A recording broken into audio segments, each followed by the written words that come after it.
ആദരണീയരായ ഉസ്താദിനെ എപ്പോഴും 100 നാവോടുകൂടി പറയാനുള്ള ബഹുവന്യരായ കോട്ടൂർ ഉസ്താദിനെ കുറിച്ചുള്ള ഒരു സെഷനാണിത്. അപ്പോൾ ആമുഖം ദീർഘിപ്പിക്കാതെ ആദരണീയരായ കോട്ടൂർ ഉസ്താദിൻ്റെ ജീവിതത്തെക്കുറിച്ച്, ഉസ്താദ് പഠനത്തിലേക്കും അതുപോലെ തന്നെ ഇൽമിൻ്റെ വഴികളിലേക്കും വന്നതിനെക്കുറിച്ചും ഉസ്താദിൻ്റെ ആദ്യകാല ജീവിത ചുറ്റുപാടുകളെക്കുറിച്ചും ആദ്യമായിട്ട് നമുക്ക് ഉസ്താദ് അവറുകളോട് ചോദിച്ചു തുടങ്ങാം. ബിസ്മില്ലാഹിർ റഹ്മാനിർ റഹീം. അൽഹംദുലില്ലാഹി റബ്ബിൽ ആലമീൻ. വസ്സലാത്തു വസ്സലാമു അലാ അഷ്റഫിൽ മുർസലീൻ വആലിഹി വസഹ്ബിഹി അജ്മഈൻ. മാ ബഅദ്. എൻ്റെ വന്ദരായ ഉസ്താദ് താജുൽ മുഹഖഖീൻ കോട്ടൂർ ഉസ്താദിൻ്റെ ദർസ് ആരംഭിച്ച് ഒരു 3 വർഷം കഴിഞ്ഞതിന് ശേഷമാണ് ഉസ്താദിൻ്റെ അരികിലേക്ക് ഞാൻ എത്തുന്നത്. ഉസ്താദിൻ്റെ അരികിലേക്ക് എത്തണം എന്ന് വിചാരിച്ചോ ഉസ്താദിനെ കുറിച്ച് അറിഞ്ഞിട്ടോ ഒന്നുമല്ല. ഞാൻ എൻ്റെ നാട്ടിൽ ഒരു മുസ്ലിമുണ്ടായിരുന്നു. അപ്പം എൻ്റെ ഉപ്പാക്ക് അയാളെ ഒരു പരിചയമുള്ളത്. അങ്ങനെ അദ്ദേഹത്തിൻ്റെ ദർസിലേക്ക് പോകാം എന്നാണ് ആദ്യം മനസ്സിലുണ്ടായിരുന്നത്. അപ്പോൾ അദ്ദേഹം വന്ന് വേങ്ങരൻ്റെ കുറച്ച് ഇപ്പുറമുള്ള ഊരകം മുക്കൻ്റെ പള്ളി എന്ന് പറയുന്ന പള്ളിയിൽ ദർസായിരുന്നു.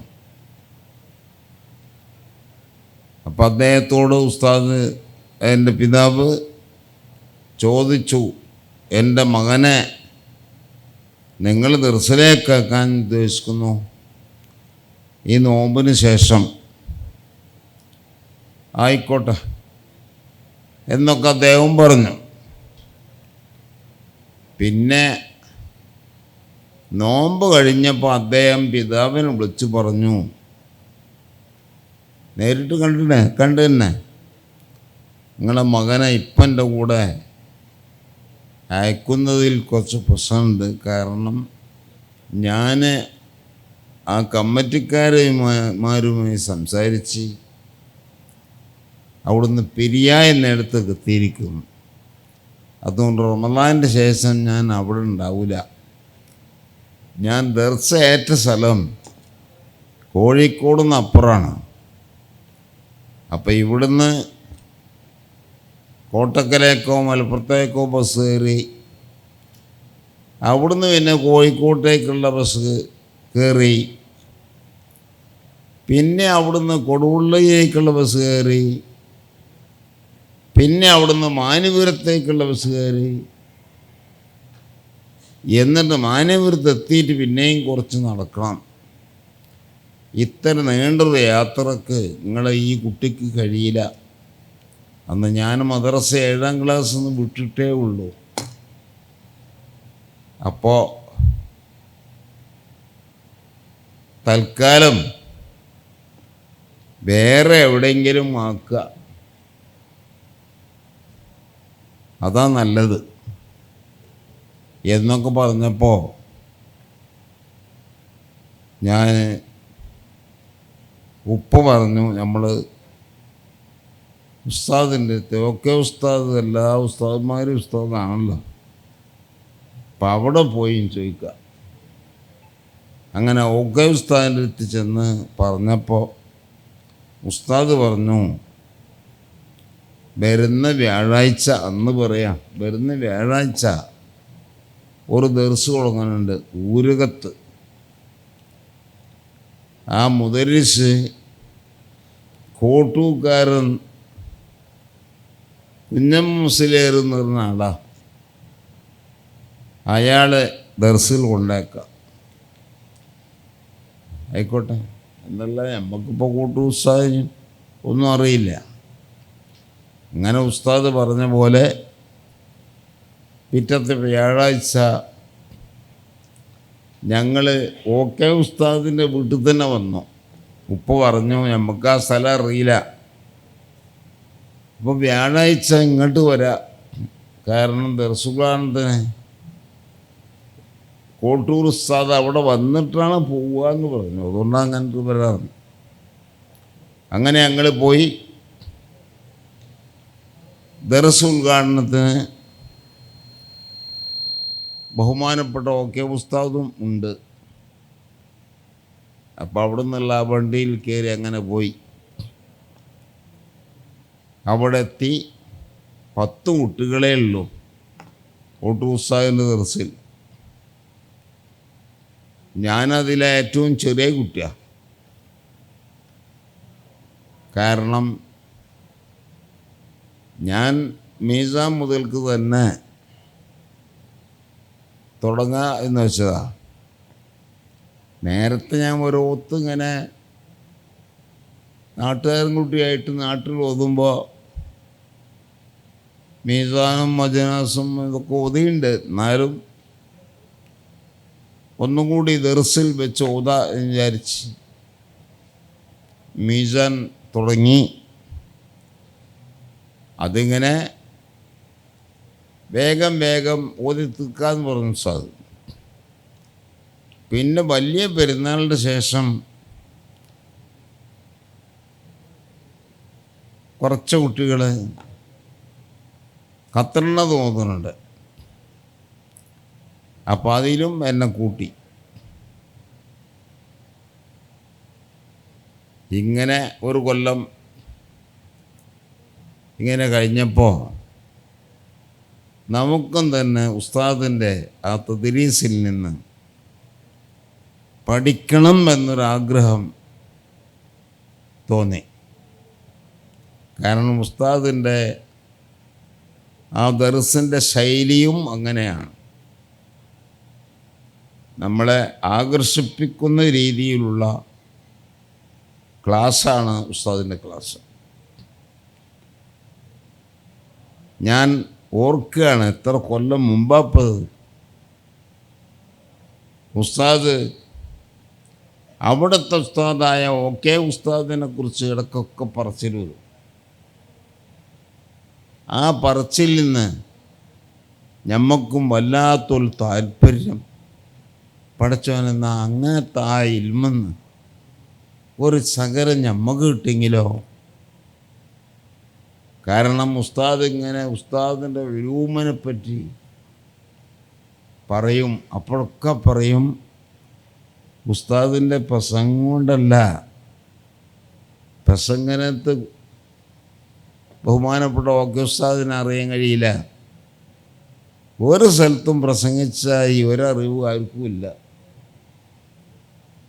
ഇനി ഏതെങ്കിലും ഒരു സംഗതി നമ്മൾ സാധാരണ പറയുന്ന രീതിയിൽ അറിയപ്പെടാൻ പറ്റിയ ഒരു സംഗതിയും ഉസ്താദിനില്ല.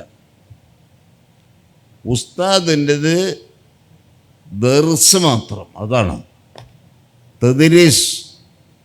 ഏത് കിതാബും എവിടെയും എപ്പോഴും ആരെയും ഒരു പേടിയും കൂടാതെ ദർസുർത്താൻ കഴിയും. അതാണ് ഓക്കെ ഉസ്താദിൻ്റെ പ്രത്യേകത എന്ന് കോട്ടൂർ ഉസ്താദ് ഇടയ്ക്കിടെ പറയും.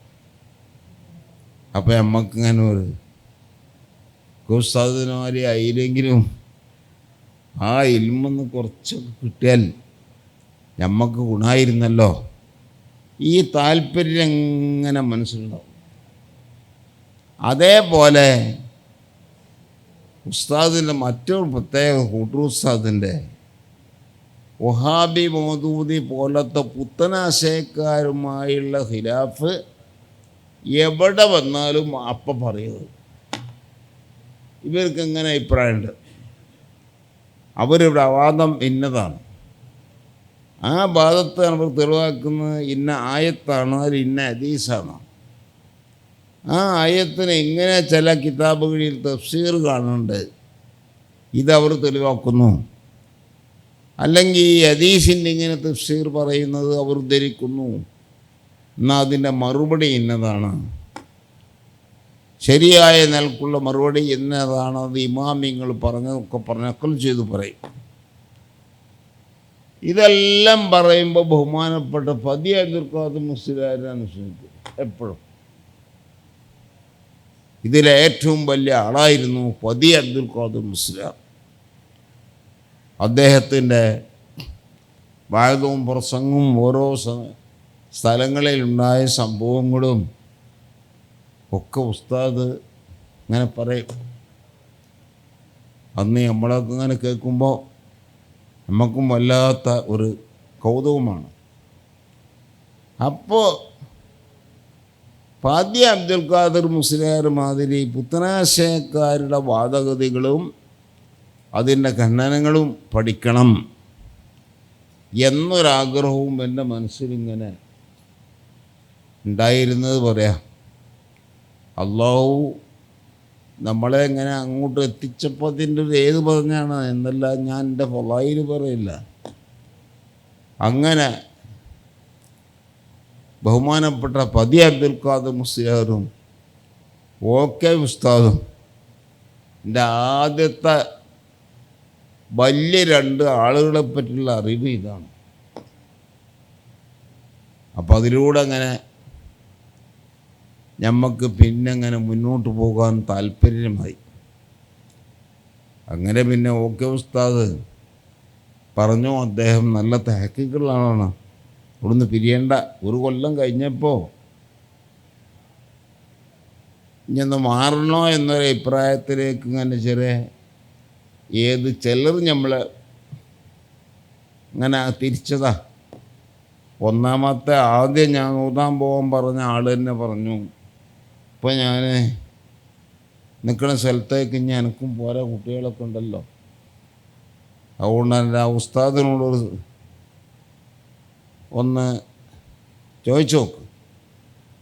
അപ്പോൾ ഉസ്താദിനോട് ചോദിക്കുന്നതിന് മുമ്പ് ഞാൻ ഇതിനെപ്പറ്റി ഇങ്ങനെ അന്വേഷിച്ചപ്പോൾ അത് ഇനി മാറണ്ട, അയാൾ നല്ല ആളാണ്, അദ്ദേഹം കാണാൻ ചെറുതാണെങ്കിലും നല്ല ഉള്ളു കട്ടിയും കാനൊക്കെ ഉള്ള ആളാണ് എന്ന് പലരും പറഞ്ഞപ്പോൾ അപ്പോൾ പിന്നെ ഞാൻ മാവേക്ക് തിരിഞ്ഞില്ല. മറ്റേ കൂട്ടുസാദ് കണ്ടാൽ ഇത്ര പോലെ താടിയുള്ളൂ. അപ്പോൾ ഒരു മുതലിച്ച് എന്ന് മനുഷ്യന്മാരോട് പറഞ്ഞാൽ തന്നെ സ്വീകരിക്കൂല. താടിയില്ല, തടിയില്ല, സ്കെൽറ്റായിട്ടൊരാളുണ്ട്.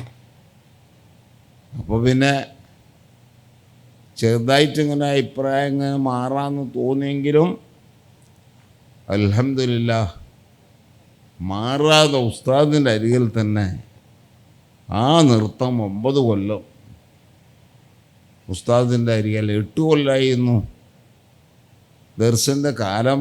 അപ്പോൾ ഏതാണ്ട് കോളേജിൽ പോകാൻ നിൽക്കണം. അപ്പോൾ ആ കൊല്ലം ഞാൻ ഉദ്ദേശിച്ച മാതിരി അല്ല എന്ന് കണ്ടപ്പോൾ ഒരു കൊല്ലം കൂടി ഉസ്താദിൻ്റെ അടുത്ത് ഓതിയിട്ട് 1 കൊല്ലം കൊണ്ട് കോളേജിൽ നിന്ന് വിടാൻ പറ്റുക, കോളേജ് ഏതെങ്കിലും ഉണ്ടോ നോക്കാം എന്നൊക്കെ പറഞ്ഞ് നബിന് ദൈവബന്ധം പോയി. 1 കൊല്ലത്തെ അന്ന് ദൈവബന്ധമേ ഉള്ളൂ, 1 കൊല്ലം അവിടെ നിന്ന് പോരാ എന്നൊക്കെ വെച്ചാണ് 9 കൊല്ലം ഓതി. പിന്നെ അങ്ങനെ ദൈവബന്ധം പോയി അവിടുത്തെ ബിരുദം എടുത്ത് പോകുന്നത്. ബഹുമാനപ്പെട്ട കോട്ടൂർ ഉസ്താദിൻ്റെ ഹാല് പറയുകയാണെങ്കിൽ, ബഹുമാനപ്പെട്ട കോട്ടൂർ ഉസ്താദ് ഓക്കെ ഉസ്താദിൻ്റെ ദർസിലാണ് 5 കൊല്ലം പഠിച്ചത്. അതിനു മുമ്പ് 2 കൊല്ലം വേറെ ഏതൊക്കെ ദർസിൽ പഠിച്ചിട്ടുണ്ട്. അങ്ങനെ കോട്ടൂർ ഉസ്താദിൻ്റെ ദർസിൽ അവ്വൽ മുതൽക്ക് ഒരു തർത്തീബായിട്ട് ഇങ്ങനെ ഓതിപ്പോകുന്നത് ഞാനും എൻ്റെ കൂടെയുള്ള സുഹൃത്തുക്കളുമാണ്. അതിൻ്റെ മുമ്പ് 2 കൊല്ലം ഉസ്താദ് 2 3 കൊല്ലം ഉസ്താദ് ദർശനത്തിനെങ്കിലും ആ കുട്ടികളൊക്കെ പിന്നെ അങ്ങനെ ഓതി പൂർത്തിയാക്കുന്നതിന് മുമ്പ് ഒരു പിരിഞ്ഞു പോയതാ. ഏതായിരുന്നാലും കോട്ടൂർ ഉസ്താദിൻ്റെ തദ്രീസ്, അത് നമ്മൾ പഠിക്കേണ്ട ഒരു ദർസാണ്. ഉസ്താദിന് ദർസിനിരുന്നാൽ പിന്നെ ഉസ്താദിൻ്റെ ഖാരിജിയായ മറ്റ് ചിന്തകളോ വിഷയങ്ങളോ ഒന്നുമില്ല. ആ വിഷയം അങ്ങോട്ട് മനസ്സിലാക്കി കൊടുക്കുക. അന്ന് ഞാൻ മനസ്സിലായി എന്ന് ഉസ്താദിന് തിരിയുമ്പോഴേ ഉസ്താദ് ബയാൻ നിർത്തുള്ളൂ. എന്ന് പറഞ്ഞാൽ എന്ത് ആന്നാ ജിബി പറഞ്ഞു, എനിക്ക് തിരിഞ്ഞാ പറഞ്ഞ് എന്ന് ചോദിച്ചിട്ട് വല്ലാതെ ബുദ്ധിമുട്ടാക്കും. എന്നാ എന്താ എനിക്ക് തിരിഞ്ഞത് പറയേ. അപ്പം അന്ന് ആ സുബുക്കടത്തിന്ന് നമ്മൾ തിരിഞ്ഞു നോക്കാണ് പറയണം. അപ്പം അതിലുള്ള കുറവെന്താണ്, പറയേണ്ടയിടത്ത് വല്ല തിരുത്തലും ആവശ്യമുണ്ടെങ്കിൽ അതെന്താണ്, അതൊക്കെ അപ്പാണ് പോയത്. അപ്പം ഉസ്താദിൻ്റെ ദർസിൽ ഓതിക്കഴിഞ്ഞ് അങ്ങോട്ട് പോകുമ്പോൾ ഞമ്മക്ക് ആ വിഷയം ബൈഹാർട്ടായിട്ടുണ്ടാവും. അങ്ങനെയാണ് അന്നത്തെ രീതിയെ ഞാൻ പറയുന്നത്. പിന്നെ കുട്ടികൾ ഒരുപാടായപ്പോൾ അതൊക്കെ പോയില്ലേ. ഞാൻ ഉസ്താദിൻ്റെ അടുത്ത് ഓതിയ ഈ കാലഘട്ടങ്ങളിൽ 18 കുട്ടികളാണ് പരമാവധി ഉണ്ടായത്. ഇപ്പോൾ 100-150 കുട്ടികളാവുമ്പോൾ അതിലേറെ കുട്ടികളായി ഇപ്പോൾ. അപ്പം പിന്നെ ഇതിനൊന്നും സമയം ഉണ്ടാവില്ല. അതുകൊണ്ട് അന്നത്തെ രീതി ഇപ്പോഴെങ്കിലും കിട്ടൂല. അപ്പോൾ ഉസ്താദിൻ്റെ ഫഹ്മ് അക്കൽ എന്നൊക്കെ പറഞ്ഞാൽ ഭയങ്കര അക്കലാണ്. അതുകൊണ്ട് കുറഞ്ഞ സംഗതി കൊണ്ട് ഉസ്താദ് മനസ്സിലാവും. അത് ഉസ്താദ് നമുക്ക് മനസ്സിലാക്കി തരുമ്പോഴും നന്നായി പറയും, വിശദീകരിച്ച് പറയും. നമുക്ക് തിരിഞ്ഞിരിക്കുന്നു എന്ന് ഉസ്താദിന് തിരിയണം. നമുക്ക് തിരിഞ്ഞു എന്ന് പറഞ്ഞാൽ നിങ്ങൾക്ക് തിരിഞ്ഞു എന്ന് എനിക്ക് തിരിഞ്ഞില്ല എന്ന് പറയും. അപ്പം ആ നിലയ്ക്ക് നമ്മൾ പഠിക്കണം എന്ന് അങ്ങേയറ്റത്ത് ആഗ്രഹം വെച്ച് നമ്മൾ പഠിക്കുന്നത് വരെ ഉസ്താദ് അക്ഷീണം വിശദീകരിക്കും. അതാണ് കോട്ടൂർ ഉസ്താദിൻ്റെ ദർസിൽ നിന്ന് എനിക്ക് കിട്ടിയ ഏറ്റവും വലിയ സംഗതി. അതാണ് പിന്നെ ഉസ്താദിൻ്റെ അരികിൽ നിന്ന് പിരിയാതിരിക്കാനും കാരണം. ഈ കോട്ടൂർ ഉസ്താദിൻ്റെ തെർബിയത്തിൻ്റെ ശൈലി എങ്ങനെയാണ്? എന്തൊക്കെ രീതികളാണ് കുട്ടികൾ തസ്കിയത്തൊക്കെ ഉണ്ടാകാൻ വേണ്ടിയിട്ട് തെർബിയത്തിൻ്റെ രീതികൾ?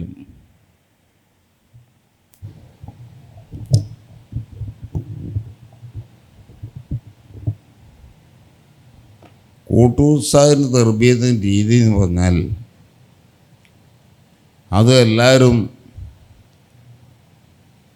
അനുസരിച്ച് സ്വീകരിക്കുകയാണെങ്കിൽ വലിയൊരു സംഭവം തന്നെയാണ്. ഉസ്താദ് കിതാബിൽ എടുക്കാൻ പോകുന്ന പാഠം ഇനി ഇന്ന വിഷയമാണ് എടുക്കാൻ പോകുന്നത്. ആ എടുക്കാനുള്ള വിഷയം ഉസ്താദ് എത്ര എടുക്കുന്നുണ്ട് ആ സ്ഥലത്തുള്ള വിഷയം മുഴുവൻ ഒരു ബഹ്സായിട്ട് നടത്തും. അപ്പം കിതാബ് നോക്കൂല, നോക്കാൻ അക്കൂല, പറയുന്നത് കേൾക്ക്. കിതാബ് ഇപ്പോൾ പൂട്ടിച്ചാളാറ്.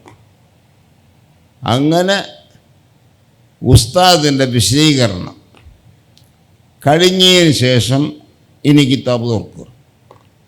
അങ്ങനെ ആ പിടുക്കാനുള്ള പാഠം അപ്പോഴാണ് ഇബാറത്ത് വായിച്ചത്.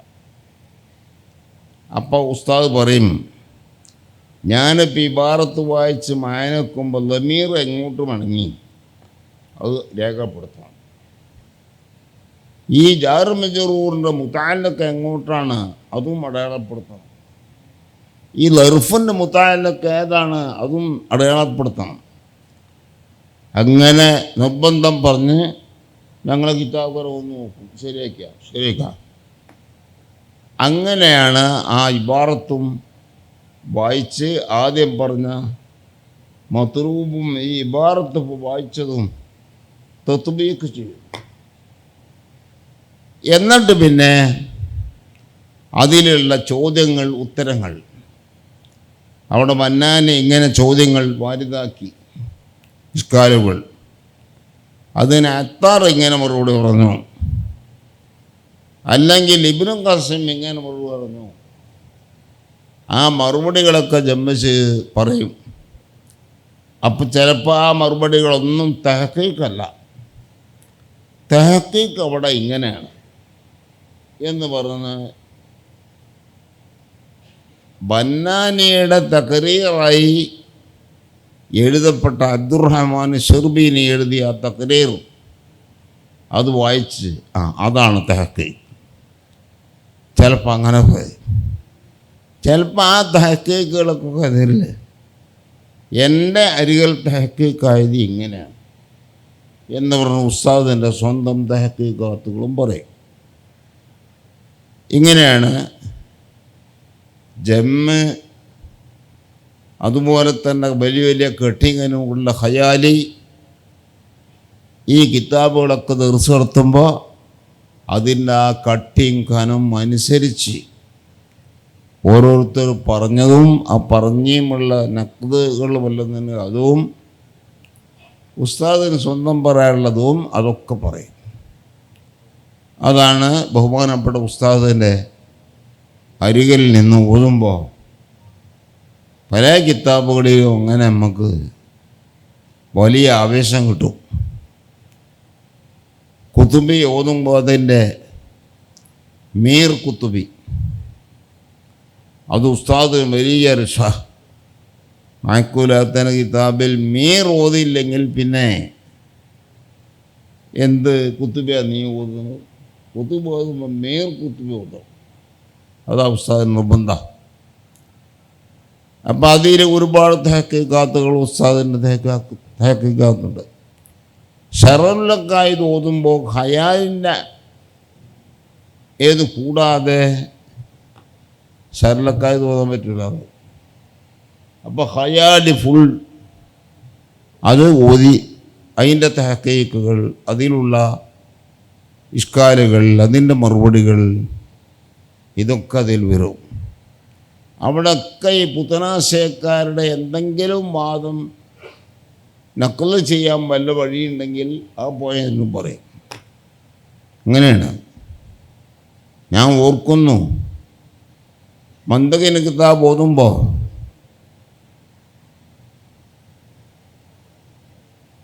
നമ്മളുടെ ഖളായൻ്റെ കൂട്ടത്തിൽ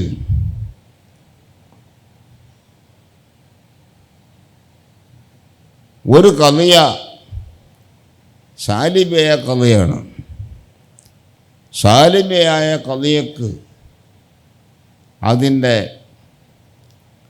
മൗളു ഉണ്ടാകൽ വാജിബല്ല. അല്ലെങ്കിൽ ഷർത്തിയായ കഥയാണെങ്കിൽ ഷർത്തിയായ കഥയൻ്റെ മുഖദ്ദമുണ്ടാകൽ നിർബന്ധമില്ല എന്നൊക്കെ പറയുമ്പോൾ ഉദാഹരണങ്ങൾ പറഞ്ഞ വഹാബികളായിട്ടുള്ള പ്രശ്നങ്ങളാണ്.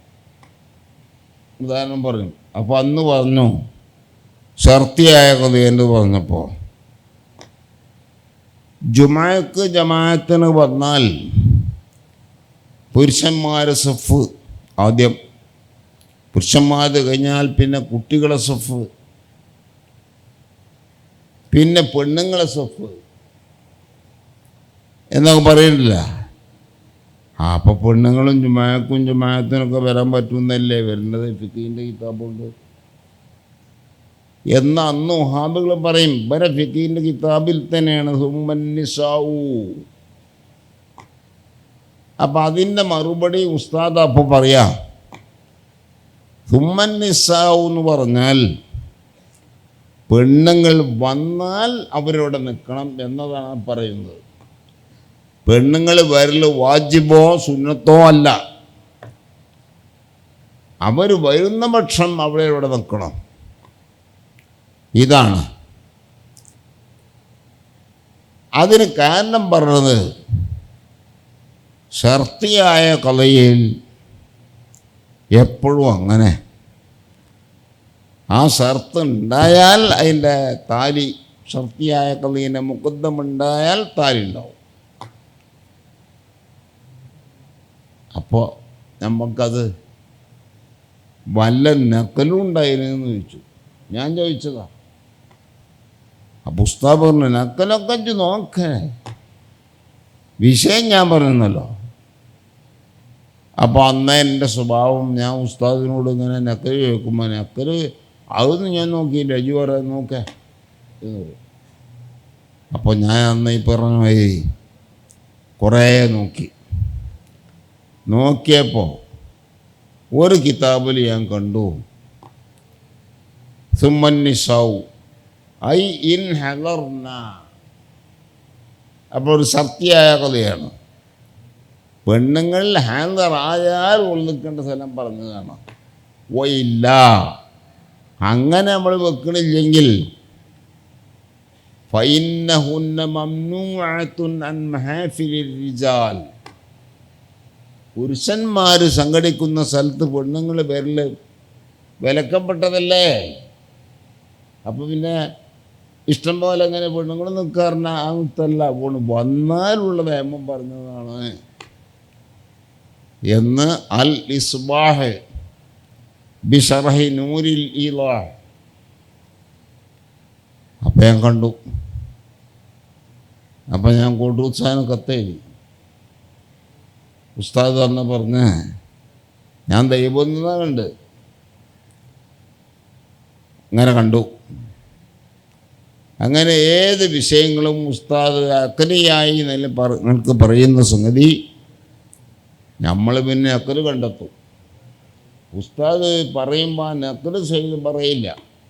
കാരണം ഉസ്താദ് എനിക്കത് നോക്കിയുണ്ടാക്കാൻ കഴിയില്ല. അങ്ങനെയല്ലാതെ ഉണ്ടാവില്ല. ഈ നിയമം പിന്നെ വെറുതെ ആവൂലേ. ഈ നിയമത്തിനെ പാലിച്ചുകൊണ്ടല്ലേ ഇവരൊക്കെ ഇത് പറയുള്ളൂ. കോട്ടൂർ ഉസ്താദ് കുറേയധികം ഉസ്താദ് പറഞ്ഞെന്നൊക്കെ മനസ്സിലാകുന്നത് ഈ മഴക്കൂലിയായ വിഷയങ്ങൾക്ക് വലിയ പ്രാധാന്യം നൽകുന്നുണ്ട്. അപ്പോൾ അതിൻ്റെ ഒരു കാരണം എന്തായിരിക്കും മഴക്കൂലാത്തുകൾക്ക് ഇത്രയും പ്രാധാന്യം നൽകുന്നതും? അതോടൊപ്പം തന്നെ ഉസ്താദ് 5 വർഷമാണ് ഓതിയതെന്ന് പറഞ്ഞല്ലോ. 5 കൊല്ലാണ് കോട്ടൂർ ഉസ്താദിൻ്റെ പഠനകാലം എന്ന് പറയേണ്ടായി. 5 കൊല്ലാണ്, 7 വർഷം. ആ കാലത്തിനിടയ്ക്ക് ഉസ്താദ് കുറേ അസുഖങ്ങളും മറ്റുമൊക്കെ ഉണ്ടാവുകയും ചെയ്തു. അപ്പോൾ എങ്ങനെയാണ് ഇവിടേക്ക് എത്തിയത് എന്നുള്ളതോ? ഉസ്താദ് ആദ്യം ഓതിയത് പഴയ മറ്റേ സംസ്ഥൻ്റെ പ്രസിഡൻ്റായിരുന്ന ആനക്കര കോയക്കുട്ടി മുസ്ലിയാരെടുത്തും അതേപോലെ വേറെയും 1-2 ആളെടുത്ത് ഓതിക്കണം. വളവന്നൂർ സൈദാലി മുസ്ലിയാർ അവരടുത്തും ഓതിക്കണം. അതിനൊക്കെ ശേഷം പിന്നെ വോക്കുസ്താദിൻ്റെ ദർസിൽ വന്ന് അവിടെ നിന്നാണ് പിന്നെ കിതാബുൽ ബഖ്ഷിക്ക് എല്ലാം ഓതിയത്. മൊത്തത്തിൽ മഅഖൂലാത്തിൽ ഉസ്താദിന് അത്ര ലദ്ദത്ത് കൂടാൻ കാരണം ഒന്ന്, മഅഖൂലാത്തിൻ്റെ കിതാബിൽ വലിയ അവഗാഹം നേടിയ ആളാണ് ബഹുമാനപ്പെട്ട വോക്കി ഉസ്താദ്. മഅഖൂലാത്തിൽ ഏത് വിഷയത്തിലും മൂപ്പർക്ക് അറിയാത്ത ഒരു കിതാബ് കാണാൻ കഴിയില്ല. എല്ലാ ഇൽമുണ്ട്. എന്നാൽ അതൊന്നും പുറത്തേക്ക് ആർക്കും അറിയില്ല. ഇവർക്ക് അങ്ങനത്തെ വേറെ പ്രസംഗമോ പരിപാടിയോ ഒന്നുമില്ലല്ലോ. അതുകൊണ്ട് ഉസ്താദ് ആരാണെന്ന് തിരിയാൻ എല്ലാവർക്കും കഴിയില്ല, കുറച്ച് പണിയാണ്. ബഹുമാനപ്പെട്ട ഒക്കെ ഉസ്താദിൻ്റെ ഉള്ളിൽ എല്ലാ ഫന്നും അവിടെ കിട്ടും. അതുകൊണ്ടാണ് ബഹുമാനപ്പെട്ട സുൽത്താനുൽ പറഞ്ഞു ഉസ്താദുൽ അസാത്തീദ് എന്നാണ് അന്ന് നമ്മൾ ഒക്കെ ഉസ്താദിന് പറയുന്നത്. അങ്ങനെ പറഞ്ഞാൽ പോരാ. അതിപ്പോൾ ഒരാൾ ഒരുപാട് ശിഷ്യന്മാർക്ക് ഊതി കൊടുത്തപ്പോൾ ഉസ്താദുൽ അസാത്തീദ് എന്ന് പറയാം. ആ ശിഷ്യന്മാരൊക്കെ ഒരുപാട് പിന്നെ ആരിമ്യങ്ങളായി വന്ന ഓൾക്കും കുറേ ശിഷ്യന്മാരുണ്ട്. എന്നാൽ അതുകൊണ്ട് ഞാൻ കണ്ട പേര് ബഹറുൽ ഉലൂം എന്നാണ്. എല്ലാ ഇൽമുകളുടെയും ബഹറാണ്. അതാണ് ഒക്കെ ഉസ്താദിനെ കുറിച്ച് നമ്മുടെ സുൽത്താനുൽ ഉലമ ഉസ്താദ് പറയുന്നത് ബഹറുൽ ഉലൂം എന്ന്. അപ്പം ഞാൻ പറഞ്ഞല്ലോ, ഉസ്താദിന് എൻ്റെ ഉസ്താദായ ഒക്കെ ഉസ്താദ് അക്കലിയായ വലിയ കുവ്വത്തുള്ള ആളാണ്. അപ്പം മൂപ്പർക്ക് വോക്കായ് ഉസ്താദിൻ്റെ മഅഖൂലാത്തിലുള്ള ആ കഴിവും ഉസ്താദിൻ്റെ ഈ ബുദ്ധിയും എല്ലാം കൂടി ഒരുമിച്ചപ്പോൾ ഫുനൂനുകളെ വെച്ച് മഅഖൂലാത്തിനോട് വലിയ ഇഷ്ടമായി. അപ്പം എല്ലാ വിഷയത്തിനും നക്കല് കണ്ടെത്തുക എന്ന സംഗതി അത് ഉസ്താദിൻ്റെ അടുത്ത് കുറവാണ്. അപ്പോൾ ഞാൻ പോകുന്ന കാലത്ത് തന്നെ പറയും, അതിൻ്റെ സംഗതി ഞാൻ പറഞ്ഞ് അതിൻ്റെ നക്കല് എഞ്ചി നോക്ക എന്ന് പറയും. അപ്പോൾ മങ്കൂലാത്തൊക്കെ പിന്നെ നമ്മൾ കണ്ടെത്തലാണ്. ഉസ്താദ് അതിൻ്റെ നിയമങ്ങളും സംഗതികളും സവിസ്തരമായി പറയും. ഉസ്താദിൻ്റെ പഠനകാലത്ത് ഒരു അസുഖം വന്നൊരു കാര്യം പറയുന്നുണ്ട്. ചൂടുവാദം വന്ന് കോട്ടൂർ ഉസ്താദിന് വന്നതായിട്ട് പറയുന്നുണ്ട്. അതിനെക്കുറിച്ച് ഒന്ന് വിശദീകരിക്കാമോ? ഉസ്താദിന് അന്നേ വലിയ ചൂടാവും. അത് നമുക്ക് അറിയാം. അങ്ങനെയാണെങ്കിലും നമ്മൾ ക്ഷമിച്ച ഉസ്താദിൻ്റെ ആ ചൂടും ഏതൊക്കെ നമ്മൾ മനസ്സിലാക്കി നമ്മൾ ആ സമയത്ത് ഉസ്താദിനെ ചോദ്യങ്ങൾ ചോദിച്ചും ഇഷ്കാലിന് മറുപടി കിട്ടാൻ വേണ്ടിയും ഒക്കെ സമീപിച്ചാൽ ഉസ്താദിന് ഒരു പ്രശ്നമില്ല. ഉസ്താദിന് നേരം പോക്ക് ആകണമെങ്കിൽ നല്ല നല്ല ചോദ്യങ്ങൾ. ഒരു ചോദ്യമില്ലാതെ കുട്ടികൾ ഇരുന്നാൽ എന്താ ഇരിക്കുന്നത്? സഭ ഇതിന് ജീവല്ലേ? ഉണ്ടാകുന്നിങ്ങനെ ഇരുന്നിട്ട് എന്ത് കിട്ടാനാണ് ഉണ്ടാകുന്നിരുന്നാൽ? ചോദിക്കാനുള്ളത്. അങ്ങനെ ചോദിച്ച് പഠിക്കുന്നത് വലിയ ഇഷ്ടമാണ്. അപ്പം ഞാനും ബുദ്ധിപരമായ ഉസ്താദിതമായുള്ള മൂർച്ചൊന്നും എനിക്കില്ല. അപ്പം ഞാൻ ചോദിച്ച് പഠിക്കണം, അല്ലാതെ എന്തായിട്ട്. അപ്പം എന്തും ചോദിക്കാം, ചോദിക്കണേലും കുഴപ്പമില്ല. ഒരു മൊലേറ്റിനെ ഞാൻ ഓതുന്ന കാലത്ത് കണ്ടു. അപ്പം അയാൾ പറഞ്ഞു, ഞാനിപ്പം നിങ്ങളെ ഉസ്താദിൻ്റെ ദർശക്ക് വരിക. അതിൻ്റെ അല്ല, ഞാൻ ഓതുന്ന ഉസ്താദ് ചോദിക്കാൻ പറ്റില്ല. അയാൾ പറഞ്ഞത് ഞാൻ പഠിച്ചൊക്കെ എനിക്ക് പറഞ്ഞത്, പിന്നെ അത് ചോദിച്ചിട്ട് ഞാൻ പഠിച്ചതാണെങ്കിൽ പിന്നെ ഞാനിവിടുന്ന് എനിക്ക് പഠിപ്പിച്ചു തരാം. എനിക്ക് വിവരമുള്ള ഒക്കെ ഞാനും പറഞ്ഞുതരും, പിന്നെ ഒന്നും കൊണ്ട് ചോദിക്കണ്ട, ഇങ്ങനെ പറയും. അപ്പം എനിക്കത് പറ്റൂല. എനിക്കത് എപ്പോഴും ചോദിച്ചു പഠിക്കണം. നോക്കങ്ങൾ ഓരോ മുദ്ദേശന്മാരെ ശീലാപ്പം പറഞ്ഞ് ചോദിച്ചു പഠിക്കുമ്പോൾ ചോദിക്കണവരോട് ദേഷ്യപ്പെടാം. അതല്ലല്ലോ. നമ്മുടെ ദർസിൽ നിന്ന് പോകുന്ന കുട്ടികളോട് പറയും, കുട്ടികളെ, എൻ്റെ ഉസ്താദായ കോട്ടൂർ ഉസ്താദ് അവിടുത്തെ ചിട്ടയും അവിടുത്തെ ശീലും അതൊക്കെ എന്താ കുട്ടികൾ പഠിക്കണം എന്ന്. പിന്നെ മറ്റേ സംഗതിയിലൊക്കെ അപ്രൂവ് ചെയ്യും. പഠിക്കാതെ ഒരു കുട്ടിയോടെ ഇങ്ങനെ കാലങ്ങൾ നോക്കി അവിടുത്തെ ചിലവൊക്കെ ഇതായിക്കൊണ്ട് അവിടെ നിന്ന് എന്ത് കാര്യമാണ്? ഒരു 10 കൊല്ലം ഒരു കുട്ടി ദിവസം വന്നു, ആ കുട്ടിക്കുള്ള ചിലവൊക്കെ വെറുതെ പോയി എന്നല്ലാണ്ട് ആ 10 കൊല്ലം കൊണ്ട് എന്ത് കാര്യം ഉണ്ടായത്? നാട്ടുകാർ പല ആളുകളും സംഭാവന ചെയ്തല്ലോ, അവർക്ക് എന്ത് കാര്യം കിട്ടി? അപ്പം കുട്ടികൾ പഠിക്കണ്ടേ? അതിന് മുതലിസമാരരികലും വേണ്ടേ? 10 കുട്ടികൾ എൻ്റെ ദർസിൽ വന്നാൽ ആ 10 കുട്ടികളെ എവിടത്തേക്ക് എത്തിക്കണം എന്ന് എനിക്കും വേണം ഒരു താല്പര്യം. എവിടത്തേക്ക് എത്തിക്കണം എന്ന് കണ്ടാൽ അതിനനുസരിച്ച് ഇത് ചെയ്യണ്ടേ? പഠിപ്പിച്ചു കൊടുക്കണ്ടേ? കുട്ടികൾക്ക് നയവുമില്ല, സർഫുമില്ല, ഒന്നുമില്ല. വേറെന്തൊക്കെ കഥയും പാട്ടും എല്ലാം കൂടി ആയിട്ട് പോയാൽ ആ 2 കൊല്ലം 3 കൊല്ലം അങ്ങനെ പോയില്ലേ? അപ്പം കുട്ടികൾ പഠിക്കണം, അവർക്ക് നാളത്തേക്ക് ഫലപ്പെടണം. ആ നിലക്ക് ഇന്നേടത്തിവിനെ എത്തിക്കണം എന്ന ഒരു ബോധം ഈ മുദരിസിനുണ്ടായാൽ ആ 2 കൊല്ലം കൊണ്ട് 4 കൊല്ലം കൊണ്ട് ഓനാകുമ്പോഴത്തേക്ക് എത്തിക്കാൻ കഴിയും. അപ്പോൾ ഒരു ആളെ ഒരു 8 കൊല്ലം 10 കൊല്ലം പഠിപ്പിച്ചാൽ ഓരോ സ്ഥാനത്ത് എത്തിക്കണം എന്ന് മുദരിസിൻ്റെ അടുത്ത് തോന്നുന്നുണ്ടായാൽ അതനുസരിച്ച് ഈ കുട്ടീനെ അവൻ ശ്രദ്ധിച്ചും പോയാൽ ആ കുട്ടി അങ്ങനെ ആവൂലേ.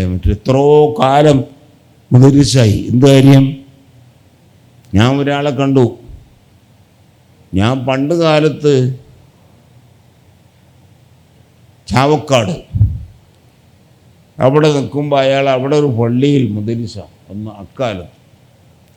അപ്പോൾ ഇപ്പം ഞാൻ ഇവിടെ ഒരു കല്യാണത്തിന് പോയി മഞ്ചേരിക്കടുത്ത്. അപ്പം അയാളുണ്ട് അവിടെ. അപ്പം ഞാൻ അയാളോട് ചോദിച്ചു, ഇപ്പോൾ 2 കൊല്ലമായിട്ടാണ്. അയാളോട് ചോദിച്ചു എവിടെ പോന്ന്. ഞാൻ പഴയ സ്ഥലത്ത് തന്നെ. പഴയ സ്ഥലത്തപ്പോൾ എത്ര കൊല്ലമായി ചോദിച്ചു. അതിപ്പോൾ ഞാൻ അവിടെ 53 കൊല്ലമായി. ഒരു ദിവസം 53 കൊല്ലം. അപ്പോൾ ഞാൻ ചോദിച്ചു, വെല്ലൂരിൽ നിന്ന് വിട്ടാരെ വേറെ എവിടെ നിന്നില്ലേ? ഇല്ല, ഞാൻ വെല്ലൂരിൽ നിന്ന് വിട്ടാരെ നേരെ അവിടെ നിന്നത്, പിന്നെ അവിടുന്ന് പോയിട്ടില്ല. അപ്പം ഞാൻ ചോദിച്ചു, വെല്ലൂരിൽ നിന്ന് പോരും ബൈക്ക് അവിടെ ഇറങ്ങിയതാ അല്ല കുടി വന്നിട്ട് 2ാമത് പോയതാ ചോദിച്ചു. അപ്പം അയാൾ ചോദിച്ചു, എന്താ നിങ്ങൾ അങ്ങനെ ചോദിക്കണത്? അല്ല, നിങ്ങൾ വെല്ലൂരിൽ നിന്ന് അത്ര നേരത്തെ വന്നിക്കണമെന്ന് മൗബുൽ സുബൈദക്ക് വന്നിക്കുന്നുണ്ട്. 53 കൊല്ലമായി ഒരു മഹലിൽ. അതുകൊണ്ട് ചോദിച്ചതാണ്. അതുകൊണ്ടല്ല ഞാൻ ചോദിച്ചത്. ചോദിച്ചതിൻ്റെ സംഗതി എന്താ? ഒരു മഹലിൽ 53 കൊല്ലം നിന്നിട്ട് ആ മനുഷ്യൻ ആ മഹലിൽ നിന്ന് ഒരു കുട്ടിയെങ്കിലും എൻ്റെ ദർസിൽ ഓതി അവൻ മുദരിസായി. 53 കൊല്ലം തോലിച്ചിട്ട് ഒരു കുട്ടീനെ ഉണ്ടാക്കാൻ കഴിയാവും. പിന്നെ എന്തേ പോലെ ദർസിൻ്റെ കാര്യം? 53 കൊല്ലം അവിടെ ചെലവാക്കി, അവിടെ തിന്ന് കുടിച്ച് അങ്ങനെയാണ് പോയി എന്നല്ലാതെ എന്ത് കാര്യം കിട്ടി? മുദരിസിന് എന്ത് കാര്യം കിട്ടി? അവിടെ അത്രയും കാലം പഠിച്ച ഈ കുട്ടികൾക്ക് എന്ത് കാര്യം കിട്ടി? നാട്ടുകാർ ഇതിനെല്ലാം ചെയ്തു കൊടുത്തു, ഓൽക്കെന്ത് കാര്യം കിട്ടി? അപ്പം ഈ ചിന്തയൊക്കെ ഉണ്ടാക്കേണ്ടത് നിൽക്കണ നമുക്കാണ്. എൻ്റെ അടുത്ത് 10 കുട്ടികൾ വന്നാൽ ഈ 10 കുട്ടികൾ എങ്ങനെയും ആയിപ്പോരുത്. അതിന് ചില ആളുകൾക്കുള്ള ആവശ്യമേ അത്രേ ഉള്ളൂ. നമ്മുടെ ദർസിൻ്റെ കാലത്ത് ഇവിടെ ഇങ്ങനെ ഒരു 10 കുട്ടികൾ പോകും. അത് എപ്പോൾ ഏത് കുട്ടികളാണെന്ന് ശരി. ഇങ്ങനെ ആയാൽ എന്ത് കാര്യം? ഇക്കൊല്ലം 10 കുട്ടികളുണ്ട്, പിന്നെ ഐറ്റങ്ങൾ അടുത്ത കൊല്ലമായപ്പോൾ ഒക്കെ പോയി, അടുത്ത കൊല്ലം വേറെ 10 കുട്ടികളുണ്ട്. ഇങ്ങനെ അയാൾ മരിക്കോളം പോയാൽ ഇയാളെ ദർസിൽ പഠിച്ചിട്ട് ഒരു കുട്ടിയെങ്കിലും മൊല്ലേരായി വന്നോ? അതാണ് കോട്ടൂർ ഉസ്താദിൻ്റെ ദർസിൻ്റെ പ്രത്യേകത. ഉസ്താദ് കോട്ടൂർ ഉസ്താദിൻ്റെ ദർസിൻ്റെ പ്രത്യേകത എന്ന് പറഞ്ഞ് അവസാനിപ്പിച്ചു. ഇതിൽ തന്നെ നമുക്ക് കാണുന്ന ഒരു വലിയ അത്ഭുതം, സിലബസോട് കൂടിയാണ് കോട്ടൂർ ഉസ്താദ് ദർസ് നടത്തുന്നത്. അന്നത്തെ കാലത്ത് തന്നെ ഇത്ര ഭാഗങ്ങൾ, ഇന്ന കുട്ടിക്ക് ഇത്ര ഭാഗങ്ങൾ തീരണം, അതുപോലെ തന്നെ ഇന്ന കിതാബുകൾ ഓതണം എന്നതിനെക്കുറിച്ച് കൃത്യമായൊരു സിലബസ് കാണുകയുണ്ടായി. പിന്നെ ഉസ്താദ് അവർ തന്നെ മുഹയ്യിസുന്ന ദർസിൻ്റെ കാര്യത്തിലും അതേ തുടർന്ന് ആ ഒരു സിലബസ് സംവിധാനം കൊണ്ടുവരികയും ഒക്കെ ചെയ്തതായിട്ട് കണ്ടു. അതിൻ്റെ രീതി എങ്ങനെയാണ്? കോട്ടൂർ ഉസ്താദിൻ്റെ സിലബസ് രീതി പറഞ്ഞാൽ പഴമയിൽ നിന്നും തെറ്റിയ രീതിയല്ല. ഇവിടെ ബഹുമാനപ്പെട്ട ചാലകത്ത് കുഞ്ഞഹമ്മദാജി തങ്ങൾ വന്നപ്പോൾ മഴക്കൂലാത്തും അതിന് മുമ്പ് ഈ പൊന്നാനി രീതി ഉണ്ടായിരുന്നു. അന്ന് മഴക്കൂലാത്തിന് കിതാബൊന്നും ഉണ്ടാവില്ല. അത് നമ്മളെ മഹല്ലി ഓതിക്കഴിഞ്ഞാൽ അവസാനം യഹയ്യ വെച്ച് കൊടുക്കും. ആ യഹയ്യോത്തും കഴിഞ്ഞാൽ ദർസിൽ ഓത്ത് കഴിഞ്ഞു. അങ്ങനെയാണ് പൊന്നാനി രീതി. ബഹുമാനപ്പെട്ട കുഞ്ഞഹമ്മദ് ഹാജി വന്നപ്പോൾ ആ രീതിയാണ് കുത്തുബി മുഹമ്മദ് മുസ്ലിയാർ ഒക്കെ ഇവിടെ സ്വീകരിച്ച ആ രീതി. കുതുബിനിഷ്യന്മാരായ എത്രയോ ആളുകൾ, കുതുബിനിഷ്യനായ സഖൂസിലാദിൻ്റെ മുസ്ലിയാരുടെ ശിഷ്യനാണ് ഓക്കെ ഉസ്താദ്, അവരൊക്കെ രീതി അതാണ്. ആ രീതിയിൽ കൂടെയാണ് ബഹുമാനപ്പെട്ട കൂട്ടുസ്താദിൻ്റെ അന്നും ഇന്നുമുള്ള രീതി, അതിനൊക്കെ ചില പരിഷ്കാരങ്ങൾ വരുത്തുന്ന ആ അഭിപ്രായത്തോട് ഉസ്താദിന് യോജിപ്പില്ല, ഞാനും യോജിക്കുന്നില്ല. കാരണം അതെല്ലാം യോജിക്കാൻ പറ്റില്ല. കാലം ചുരുക്കലാണ് ആവശ്യം. അവനെ ഓതണ്ട ചൂട് തീരെ ഓതാൻ തന്നെ പോകാൻ തീരെ കാലം വരില്ല, കാലം നീളൂല. അപ്പം അതല്ല, പഠിക്കണ കാലം 10 കൊല്ലം, ആ 10 കൊല്ലം പഠിക്കട്ടെ. അത് വേണ്ടേ? നമ്മളൊരു കുട്ടീനെ ഡോക്ടറാക്കാൻ വെച്ചാൽ, എൻജിനീയറാക്കാൻ വെച്ചാൽ, അതുപോലെ അഡ്വക്കറ്റാക്കാൻ വെച്ചാൽ എത്ര കൊല്ലം പഠിക്കണം? അവിടെ നിയമപ്രകാരം അത്ര കൊല്ലം പഠിച്ചെങ്കിലേ ഓനാ സ്ഥാനം കിട്ടുള്ളൂ, അല്ലേ? അപ്പം ആ സ്ഥാനം കിട്ടിയ എന്താണ് ഡോക്ടർ ജോലി ഇല്ലാതിരിക്കുന്നുണ്ടോ? എൻജിനീയർ ജോലി ഇല്ലാതിരിക്കുന്നുണ്ടോ? എന്താ കാരണം? ഓൻ്റെ വിഷയം പഠിച്ചാണ് അവിടെ വന്നത്. അപ്പോൾ ഓന് ജോലിയുണ്ട്. ഡോക്ടറായ ആൾ പുറത്ത് വന്നിട്ടില്ല, അപ്പോൾ ഓൻ ചികിത്സക്ക് കൊടുക്കും, ജോലിയായി. എൻജിനീയറായാലും ജോലിയായി, അഡ്വക്കറ്റായാലും ജോലിയായി. ഒരു സംഗതിക്കും ജോലിയില്ലായില്ല. മൂല്യരായാലോ മലയാളത്തൊന്നും അവൻ പരീക്ഷ എഴുതി സനത് വാങ്ങി, അല്ലേ? ആക്ഷനായി. അവൻ സക്കാഫിയായി, അവൻ പിന്നെ സൈദിയായി. അവൻ നമ്മുടെ ഇവിടെ തന്നെയുള്ള ഒരുപാട് സ്ഥാപനത്തിൽ നിന്ന് ബിരുദെടുത്തു, അല്ലേ? ഇതൊക്കെ കഴിഞ്ഞ് വന്നിട്ട് ഒരു മഹലിൽ വന്നാൽ ആ മഹലുണ്ടാകുന്നൊരു വിഷയത്തെപ്പറ്റി ഓനോട് ചോദിച്ചാൽ ഓന് എന്ത് പറയാൻ കഴിയും? ഒന്നും പറയാൻ കഴിയില്ല. ഇതല്ലേ ഉള്ളത്? എന്താ ഇങ്ങനെ കാരണം? ഓന്തേ ഭൗതികന്മാരുമായി ഇമ്പമാകാത്ത. അപ്പം ഭൗതികം പഠിച്ചത് ചിലവോടുകൂടെ നല്ല ചിലവാക്കിയിട്ടാണ്. ഒരു ഡോക്ടർ എന്നോട് പറഞ്ഞു, ഞാൻ അയാളോട് പറഞ്ഞു, ഡോക്ടറെ നിങ്ങൾ ഈ ഡോക്ടർമാർ വലിയ അനീതി ചെയ്യുന്നുണ്ട്. അതെന്തേ ഉസ്താദ് ചോദിച്ചു. ഞാൻ അയാളായിട്ട് രോഗിയല്ലടാ. അപ്പം ഞാൻ പറഞ്ഞു, ഒരു ഡോക്ടർ അയാൾക്കറിയാം, ആ ഡോക്ടറെ അടുത്ത് എപ്പോൾ ചെന്നാലും ഒരു വിവരം പറഞ്ഞു തന്നാലും അത് 400 ഉറുപ്പ്യ കിട്ടിയെങ്കിലേ അയാളെ കാണാൻ പറ്റുള്ളൂ. എപ്പോഴും 400 ഉറുപ്പ്യ കിട്ടണം. ഇത് വല്ലാത്ത സംഗതിയല്ലേ? ഇതൊക്കെ ഇങ്ങനെ പൈസ വാങ്ങുന്ന അപ്പം അയാളിപ്പോൾ നിർത്താത് ശരി തന്നെയാണ്. പക്ഷേ പഠിക്കണമെങ്കിൽ എത്ര ഉറുപ്പ്യാണ് ചിലവുണ്ട് അറിയുന്നത്? ഇപ്പം എൻ്റെ മോനെ ഡോക്ടറാ, MBBS കഴിഞ്ഞതിന് ശേഷം ഇപ്പം ഒരു ഡിഗ്രിയും കൂടെ എടുത്തു. ഇതെല്ലാം കൂടെ കഴിഞ്ഞപ്പോൾ അവൻ്റെ പഠനത്തിന് ഞാൻ ചിലവാക്കിയ സംഖ്യ അങ്ങോട്ടാ കൂട്ടി നോക്കുമ്പോൾ 2 കോടി ഉറുപ്പ്യ എനിക്ക് ചിലവുണ്ട്. ഓനെ അടാടെ കൊണ്ടാക്കിയപ്പോൾ കൊടുത്ത ഡൊണേഷൻ അടക്കം കൂട്ടിയിട്ടപ്പം ഞാൻ ഇപ്പോൾ പറഞ്ഞു.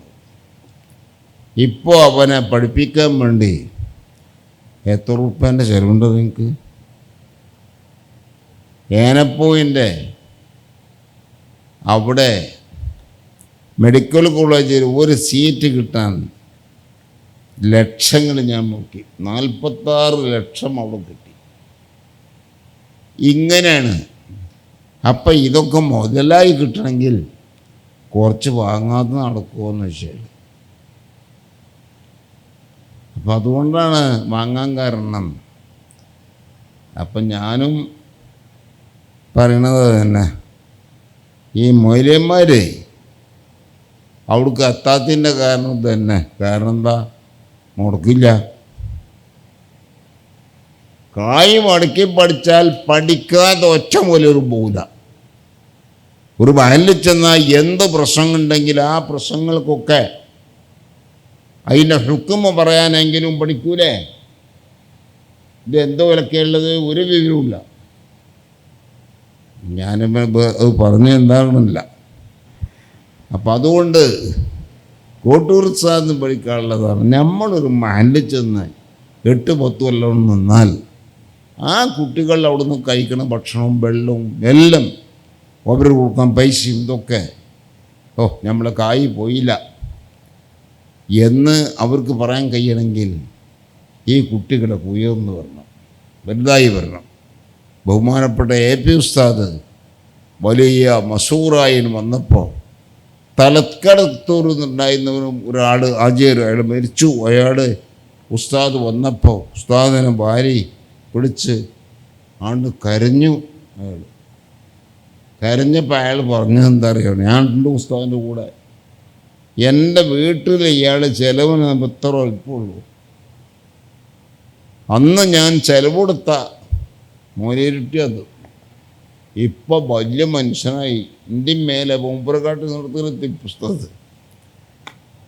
അപ്പോൾ വലിപ്പത്തിന് മാത്രമല്ല, ലോകത്ത് എല്ലായിടത്തും അറിയപ്പെടുന്ന ആളാണ്. അപ്പം അയാൾ പറയാം, ഞാൻ ഹജ്ജിന് പോയപ്പോൾ മദീനത്ത് വെച്ച് ഒരാളെ കണ്ടു, ഒരു അറബിനെ. അപ്പം അങ്ങനെ പരിചയപ്പെടുമോ, കേരളത്തിലാന്ന് പറഞ്ഞപ്പോൾ അയാൾ ചോദിച്ചു, ഷെയ്ഖ് അബൂബക്കറിനെ അറിയോ? അപ്പോൾ നോക്കുമ്പോൾ AP ഉസ്താദ്, അപ്പം ഇയാൾ കുറേ നേരത്തെ സൗദിയിൽ നിന്ന ആളായതുകൊണ്ട് കുറച്ച് ഭാഷ അറിയായിരിക്കും. അപ്പം അയാൾ പറയാ, അയാൾ ഏതോ ഒരു നാട്ടുകാരൻ. എന്നിട്ട് AP ഉസ്താദിന് അയാൾ അറിയോന്ന് എന്നോട് ചോദിച്ചപ്പോൾ ഞാൻ വല്ലാത്ത എന്തായിപ്പോയി. എൻ്റെ പെരയിൽ ചെലവിന് വന്നാലാണ് AP ഉസ്താദ്. അപ്പം അയാൾ ഏതെല്ലാം ലോകത്ത് അറിയപ്പെടുന്നു. എന്താ കാരണം? ആലിമായി. അത് തന്നെ. അപ്പം അങ്ങനത്തെ ഒരു മേഖലയിലേക്ക് നമ്മളെ ചെറുപ്പക്കാരായ ഉസ്താദുമാർ എത്താതെ പോയത് വല്ലാത്തൊരു അബദ്ധം തന്നെ. ഇപ്പം എൻ്റെ അടുത്ത് എറണാകുളത്തു നിന്ന് ഒരു കൂട്ടർ വന്നു. അവർ വിളിച്ചിട്ട് ചോദിച്ചു, ഉസ്താദെ ഞങ്ങളാണ്ട് വരുന്നുണ്ട്, ഉസ്താദിനൊന്ന് കാണണം. എന്താ വിഷയം? ഉസ്താദ് അവിടെ ഉണ്ടാകണം എന്ന് കയറിപ്പോൾ ഞാൻ ഒന്നായിട്ട് ഇവിടുന്ന് പറഞ്ഞിട്ട് പിന്നെ ഞങ്ങൾ വരില്ലേ, അതുകൊണ്ട് ഉസ്താദ് ഉണ്ടാവുമോ? ഞാൻ ഉണ്ടാവും, ഇങ്ങോട്ട് പോവില്ല, ഇവിടെ ഉണ്ടാവും. അപ്പം ഞങ്ങൾ 4-5 മഹല്ലേരാണ്. അപ്പോൾ നോക്കുമ്പോൾ എറണാകുളം ജില്ലയിലാണ് ഒരു ചങ്ങായി ഒരു പെണ്ണായിട്ട്, ആ പെണ്ണ് ആ മഹല്ലേരാ ഇബല് വരുന്നത്. ആ പെണ്ണായിട്ട് ഫോണിൽ കൂടെ സംസാരിച്ചു. ഓൻ ഗൾഫിലാ. സംസാരിച്ച് ഓല് തെറ്റിയപ്പോൾ ഇവൻ പറഞ്ഞു, ജിഞ്ഞിനോട് ചിലക്കണ്ട, എൻ്റെ ചിലക്കരിപ്പോൾ ഞാൻ കുറേ കേട്ടില്ല, ജിഞ്ഞിനോട് ചിലക്കണ്ട, ഞാൻ കേൾക്കണില്ല. അതിൻ്റെ 16 തലാക്കും ഞാൻ ചൊല്ലിയിരുന്നു. 16. ഇതും പറഞ്ഞാണ്ട് ഫോണവിടെ വെച്ചു പോകും. അപ്പോൾ പെണ്ണ് പറഞ്ഞു, എൻ്റെ തലാക്കൊക്കായി. 16 അല്ലേ 16 ചൊല്ലിയാലും 3 എന്ന് പെണ്ണ് പറഞ്ഞു. അങ്ങനെ പെണ്ണ് വീട്ടിലേക്ക് വിളിച്ചു, എൻ്റെ 3 തലാക്കും ചൊല്ലിക്കണ്, എനിക്കിനി ഇവിടെ നിൽക്കാൻ പറ്റില്ല, ഞാൻ മോരിയാണ് പറഞ്ഞിട്ട്. അപ്പം തന്ത മോനെ പറഞ്ഞയച്ചു. മോൻ വന്ന് നോക്കുമ്പോൾ കുടിക്കാരും ഇതറിയില്ല, ഇവനും ഓളും കൂടി ഉണ്ടായ വർത്താനപ്പത്. അപ്പം പിന്നെ ഇവൻ കുടിയിൽ വന്നപ്പോൾ ഉപ്പ അറിഞ്ഞ് നമ്മളിതിനെപ്പറ്റി അന്വേഷിക്കുക എന്താണോ. അങ്ങനെ അന്വേഷിച്ചപ്പോൾ ഇവനക്ക് തന്നെ വിളിച്ചു. ഇയാൾ അമ്മോസൻ ഗൾഫിലേക്ക് വിളിച്ചു.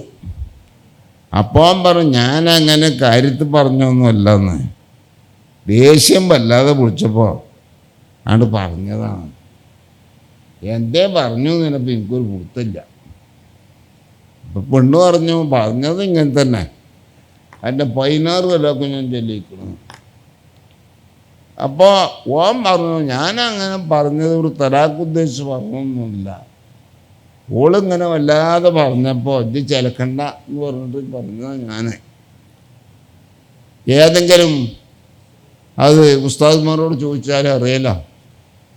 അങ്ങനെ ഓരോ നാട്ടിൽ തന്നെയുള്ള ഉസ്താദിനോട് ചോദിച്ചു, ഇവരെല്ലാം കൂടി പോയി ചോദിച്ചു.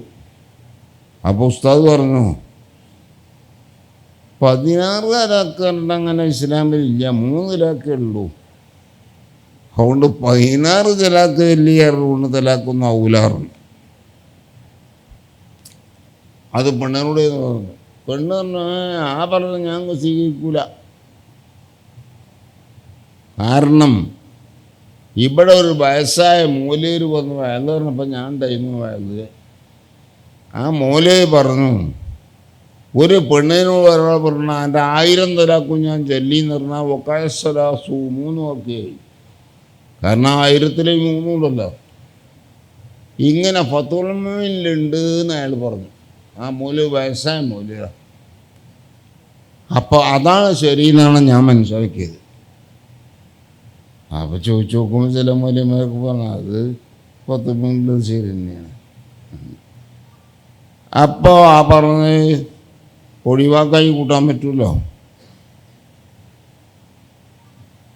അപ്പം ഇവർ വിളിച്ച് പറഞ്ഞു, ചോദിച്ചു നോക്കുമ്പോൾ ഇപ്പം അത് ഏതാണ്ട് കാര്യം തന്നെയാണ്. അപ്പം പിന്നെ ഒരു മൂലയോട് ചോദിച്ചു, വേറൊരു മൂലർ. ആ മൂലർ പറഞ്ഞു, 16 തലാക്ക് തലാക്ക് ഇസ്ലാമില്ല, 3 ഉള്ളൂ. അപ്പം 16 തലാക്ക് എന്ന് പറഞ്ഞാൽ 16 എന്ന എണ്ണം ലാഭമാണ്, തലാക്ക് ബാക്കിയാവുകയും ചെയ്യും. അതിപ്പോൾ എണ്ണം പറയാതെ എൻ്റെ തലാക്ക് ഞാൻ ചൊല്ലിന്ന് പറഞ്ഞാൽ 1 തലാക്കാവും. അപ്പം ആ ഹുക്കുമാപ്പാട് വരിക. അപ്പം എനിക്കിപ്പോൾ ഇതിൻ്റെ കഴിയുന്ന മുമ്പായതുകൊണ്ട് ഞാൻ മടക്കിയെടുത്ത് പറഞ്ഞാൽ മതി. ഇന്ന് കഴിഞ്ഞാൽ തന്നെ പുതിയ നിക്കായെടുത്തുള്ളൂ, വേറെ പ്രശ്നമൊന്നുമില്ല. ഇതൊക്കെ പറഞ്ഞു നോക്കുമ്പോൾ അപ്പോൾ ഈ പെണ്ണ് പറഞ്ഞു അത് ശരിയില്ല, മൂലയിപ്പാപ്പ ഇങ്ങനെ പറഞ്ഞാൽ കേട്ടതല്ലേ, എൻ്റെ 1000 തലാക്ക് ഞാൻ ചൊല്ലി പറഞ്ഞാൽ 3 വാക്കിയാവുമെന്ന് ഫത്തുൽമുയിലുണ്ട്. നോക്കി നിങ്ങൾ, അതാ വയലിൻ്റെ ഗുണമാണ്. ഇന്ന് വയൽ അറിയാൻ എങ്ങനെയാവോ?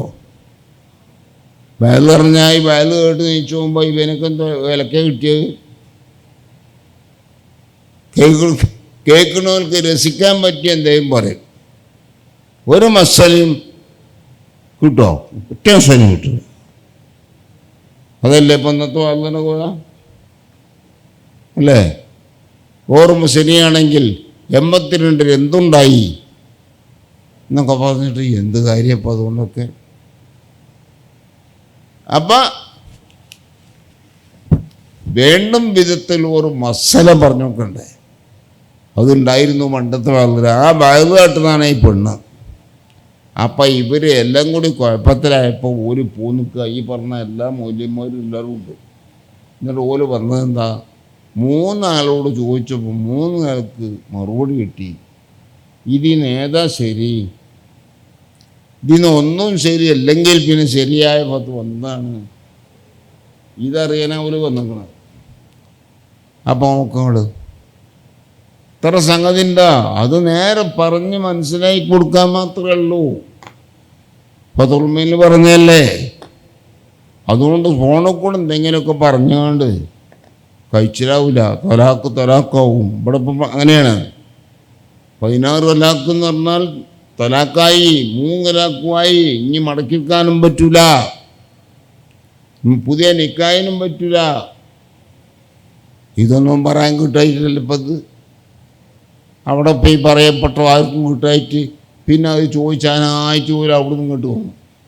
എൻ്റെ അടുത്ത് ഇക്കമീർ വന്നു. അപ്പം നോക്കുങ്ങൾ, ഇങ്ങനത്തെ ഒരവസ്ഥ ഒരു ഡോക്ടറെ കാണാൻ പോയണ്ടോ? ഏത് ഡോക്ടറെ കാണാൻ പോയാലും അയാൾ ഒരു മരുന്ന് എഴുതി കൊടുക്കും, അതേറ്റ് പോരും. ഒരുപക്ഷെ സുഖവും അല്ലെങ്കിൽ അയില്ലെന്ന്, എന്നാലും കിണില്ല. അപ്പോൾ ഇതാണ് വിഷയം. ഉസ്താദ്, കോട്ടൂർ ഉസ്താദിൻ്റെ തഹ്ഖീഖുകളുടെ കൂട്ടത്തിൽ ഈ തവസ്സുലിനെ കുറിച്ചുള്ള ഒരു തഹ്ഖീഖ് പലപ്പോഴും പറയുന്നത് ഞാൻ കേട്ടിട്ടുണ്ട്. അതൊന്ന് വിശദീകരിച്ചാൽ നന്നായിരുന്നു. അതെന്താന്ന് വെച്ചാൽ വഹാബികൾ പറയുന്ന ഒന്നാണ്, ഇവിടുത്തെ വഹാബികൾ മാത്രമല്ല ഗൾഫിലെ വഹാബികൾ പ്രത്യേകിച്ചും ഓലൊക്കെ പറയണത് തപസ്സുല് അമല് കൊണ്ടൊരു തപസ്സുൽ, അങ്ങനത്തെ ചില ഉസാഫുകൾ വെച്ചുള്ള തപസ്സുൽ, അതെല്ലാം ഞങ്ങൾ ശിർക്കാന്ന് പറയുന്നത്.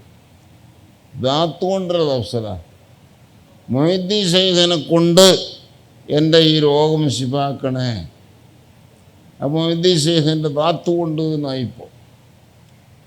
മൊയ്തീൻ ശൈഖിൻ്റെ വിലായത്ത് പദവി പഠിച്ചോനെ എൻ്റെ അടുത്ത് വലിയൊരു പദവിയാണല്ലോ, ആ പദവി മാനിച്ച് എന്ന് പറയുകയാണെങ്കിൽ ശിർക്കാവൂല, ദാത്ത് കൊണ്ടാവൂല.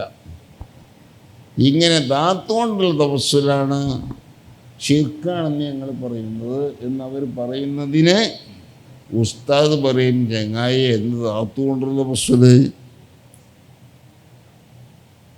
നീ ആ പറയുന്നത് ശരിയല്ല. അല്ലാഹു തആലാൻ്റെ അടുത്ത് ഒരാളുടെ ദാത്ത് ഏറ്റവും ഷറഫുള്ള ദാത്ത്, നബി സല്ലല്ലാഹു അലൈഹി വസല്ലം തങ്ങളുടെ ദാത്ത് അള്ളാഹുവിൻ്റെ അടുക്കൽ വലിയ ഷറഫുള്ളതാണ്. അപ്പം ഇനി വേറെ വസ്ഫൊന്നും പറയണ്ട, ആ നബി സല്ലല്ലാഹു അലൈഹി വസല്ലം തങ്ങളെ കൊണ്ട് എൻ്റെ ആവശ്യം നീ പൂർത്തിയാക്കി തരണേ എന്ന് പറഞ്ഞാൽ അതിനർത്ഥം അപ്പം എന്താ, ആ ദാത്ത് അള്ളാഹുവിൻ്റെ അടുക്കൽ മുഷറഫായ മുകറമായ ദാത്താണ്, ആ ദാത്തിനെ മാനിച്ചുകൊണ്ട് എന്നതിന് അർത്ഥം. എങ്ങനെ ഓരോ സംഗതികളും ഉസ്താദ് ഞാൻ പറഞ്ഞില്ലേ, ഖിലാഫുള്ള വിഷയമാണെങ്കിൽ നമ്മൾ ചെറുപ്പത്തിൽ പഠിപ്പിച്ചിരുന്നു. അപ്പം നമുക്ക് ഖിലാഫൊക്കെ പിന്നെ വരുമ്പോഴേ ഇത് ഇതാണ് ഇപ്പം അന്ന് ഉസ്താദ് പറഞ്ഞത്. അപ്പോൾ കാര്യങ്ങൾ എത്തുന്നതിന് മുമ്പ് തന്നെ അതൊക്കെ പഠിക്കാനാവും. ഈ ദാത്ത് കൊണ്ട് തവസ്സുൽ ചെയ്യുകയാണെങ്കിലും അതാ ദാത്തുള്ള വ്യക്തിയിലെ മഹത്തായ സിഫത്തിനെ തന്നെയാണ് പറയുന്നത് തവസ്സുലാക്കുന്നത്. രണ്ട് വ്യത്യാസമല്ല, എല്ലാം കൂടി ഉണ്ടായത് കൊണ്ടാണ് ഈ ദാത്തിന് ഷറഫുണ്ടായത്. അപ്പം അതുകൊണ്ടുള്ള തവസ്സുലാണ്. അപ്പം പറയുന്നതിൽ വ്യത്യാസമൊന്നുമില്ല. ഇല്ല. ഇൻഷാ അല്ലാഹ് നമുക്ക് അവസാനിപ്പിക്കാൻ തോന്നുന്നു. വാഹിറു ദഅവാനാ അൽഹംദുലില്ലാഹി റബ്ബിൽ ആലമീൻ. നിങ്ങളൊക്കെ ദ്വാരക്കണമെന്ന് വസിയത്തോടെ. അസ്സലാമു അലൈക്കും വറഹ്മത്തുള്ളാഹി.